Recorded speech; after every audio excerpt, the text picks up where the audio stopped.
ओम नमः शिवाय। सावन के पवित्र माह में यह कथा सुनना बहुत ही फलदायी माना गया है।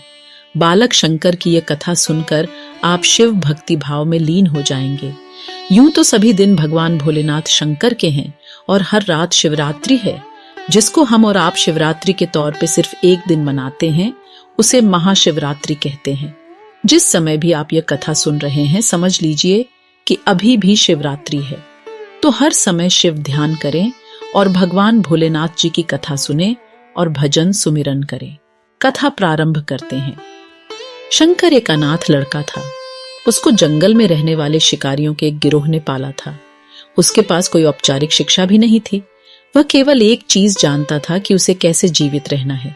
शिकार करना और उनको मारना तथा जंगल के फलों को खाना और नदी के पानी को पीकर अपने आप को जीवित रखना जानता था। एक दिन वह अपना रास्ता भटक गया और उसने देखा कि कुछ लोग नदी के किनारे पर बने एक पत्थर की आकृति के चारों ओर जोर जोर से चिल्ला रहे हैं। कुछ लोग उस पर फूल, फल और नारियल चढ़ा रहे हैं। शायद उसने सोचा यह कोई मकान होगा जिसमें लोग रहते होंगे, पर यह एक प्राचीन मंदिर था। लेकिन शंकर ने इसे पहले कभी नहीं देखा था, पर इसके बारे में जानने के लिए वह काफी उत्सुक था। उसने तब तक इंतजार किया जब तक कि लगभग सभी लोग उस मंदिर से नहीं चले गए।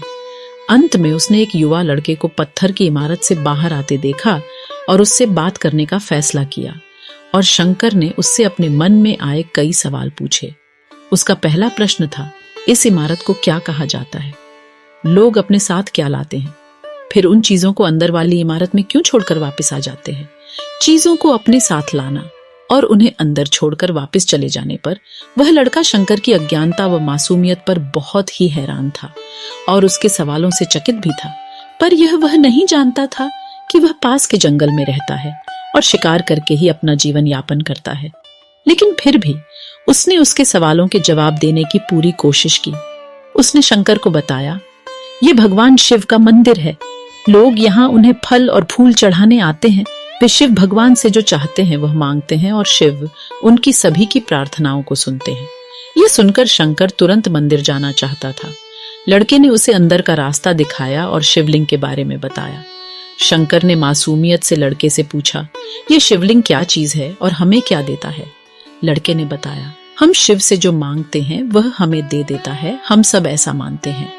लड़के ने कहा, अब अंधेरा हो रहा है, अब मुझे घर जाना होगा। और वह शंकर को वहीं अकेला छोड़कर चला गया। शंकर ने झिझकते हुए मंदिर में फिर से प्रवेश किया। वह एक कोने में बैठ गया और सोचा, एक पत्थर किसी को वह चीज कैसे दे सकता है जो वे चाहते हैं। इसलिए उसने इसका परीक्षण करने का फैसला किया और उसने पत्थर की प्रतिमा से कहा, हे शिव, कृपया मुझे पर्याप्त शिकार करने दें ताकि मैं भूखा न रहूं। मेरे पास आपको चढ़ाने के लिए कोई फल या फूल नहीं है, लेकिन यदि आप मुझे शिकार देते हैं तो मैं उसे आपके साथ साझा करूंगा। मैं वादा करता हूं कि मैं आपको धोखा नहीं दूंगा। उसने घोषणा की। अगली सुबह शंकर शिकार करने गया। उसने पूरे दिन शिकार की तलाश की, लेकिन उसे कोई शिकार नहीं मिला। वह भूख से तिलमिला रहा था। वह काफी निराश हो गया क्योंकि उसे कोई शिकार नहीं मिला था। दोपहर हो चुकी थी। अब उसे लगने लगा कि मंदिर के लड़के ने उससे झूठ बोला था, फिर भी उसने शिकार जारी रखा। जैसे ही शाम हुई, उसने 2 खरगोशों को अपने बिल में से आते देखा। शंकर ने उन खरगोशों को मार डाला। चूंकि उसने शिव भगवान से वादा किया था कि वह अपने शिकार को साझा करेगा, वह मरे हुए खरगोशों में से एक के साथ मंदिर गया। देर हो चुकी थी और मंदिर सुनसान था। शंकर ने मंदिर में प्रवेश किया और जोर से कहा, कृपया आओ और अपना हिस्सा ले लो प्रभु, आपके लिए मैं लाया हूं। वह वहां बैठ गया और अंधेरा होने तक प्रतीक्षा करने लगा, लेकिन भगवान प्रकट नहीं हुए। शंकर को भूख और नींद आने लगी और उसने खरगोश को मंदिर में छोड़ने का फैसला किया। अगली सुबह जब लोग मंदिर पहुंचे तो उन्हें शिवलिंग के सामने मरा हुआ खरगोश मिला। भक्त बहुत परेशान थे। यह यहाँ कौन लाया है? उसने हमारे मंदिर को अपवित्र करने की हिम्मत कैसे की? उन्होंने खरगोश को बाहर फेंक दिया।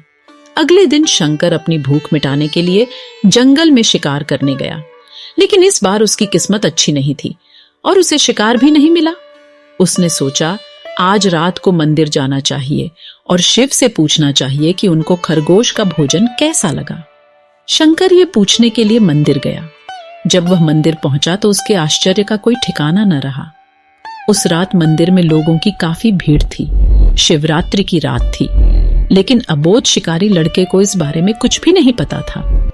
शंकर ने चारों ओर देखा और उस युवा लड़के को देखा जिसने उसको मंदिर के अंदर शिव से प्रार्थना करने के लिए कहा था।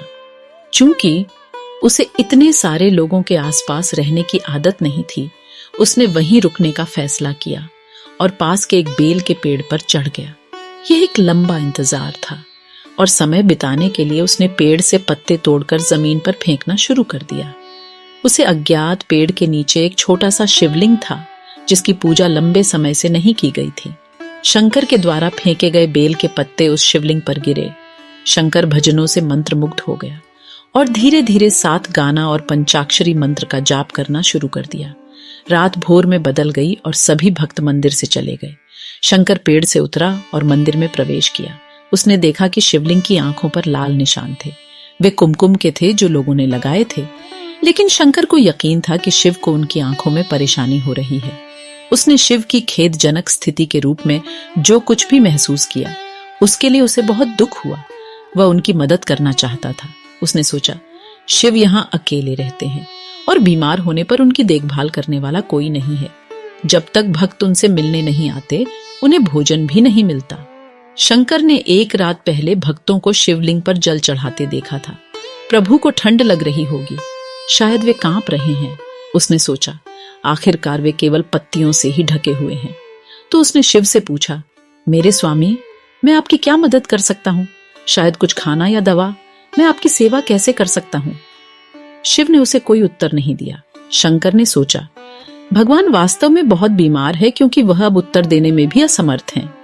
वह तुरंत जंगल में गया, कुछ औषधियां, जड़ी बूटियों को लाया और लाल निशान पर उनका लेप लगाया, लेकिन कुछ नहीं हुआ। उसने कहा, लगता है कि ये अंधे हो गए हैं।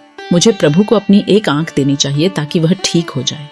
यह निश्चित रूप से उन्हें खुश कर देगा। उसका दिल पवित्र था और उसने वहां शिव के हाथ में रखे त्रिशूल को उठाया और त्रिशूल को अपनी दाहिनी आंख की ओर ले गया और अपनी आंख को निकालने का प्रयत्न किया। शंकर अनपढ़ था, उसे मंत्रों या पूजा के उचित तरीकों का कोई ज्ञान नहीं था, लेकिन उसकी भक्ति की कोई सीमा नहीं थी। जैसे ही वह अपनी आंख निकालने वाला था, शिव अपनी पत्नी पार्वती के साथ प्रकट हुए। उन्होंने पार्वती से कहा, इस भक्त शंकर ने अनजाने में शिवरात्रि पर उपवास किया, बेल के पत्तों से मेरी पूजा की और साबित किया कि उनका दिल बेदाग व पवित्र है। मैं अपने इस भक्त पर काफी प्रसन्न हूँ। भगवान शिव ने शंकर से कहा, तुमने मुझे अपनी मासूमियत के कारण जीत लिया है। प्रभु ने मुस्कुराते हुए कहा, लोग मुझसे हर समय झूठे वादे करते रहते हैं और कुछ न कुछ मुझसे मांगते रहते हैं, पर जैसे ही उन्हें मुझसे मांगी चीज मिल जाती है तो वे मुझे भूल जाते हैं। दूसरी ओर तुमने मेरे साथ एक सच्चे इंसान की तरह व्यवहार किया और ये वास्तव में बहुत ही दुर्लभ है। अब से तुम मेरे इस संसार में सबसे बड़े भक्त माने जाओगे और तुम्हारा नाम मेरे साथ सदा जुड़ा रहेगा। तुम कई सदियों तक जीवित रहोगे। इस बात को कहकर भगवान शिव और मां पार्वती अंतर्ध्यान हो गए। तभी से लोग शिव के साथ शंकर भी लगाने लगे। आशा करती हूँ कि आपको भगवान शिव के भक्त शंकर की यह कथा बहुत ही अच्छी लगी होगी। आपसे यह अनुरोध है कि वीडियो को लाइक करें और चैनल को सब्सक्राइब करें। कमेंट बॉक्स में अपने सुझाव और हर हर महादेव लिखना न भूलें। अंत तक सुनने के लिए आपका धन्यवाद। जय शिव शंकर।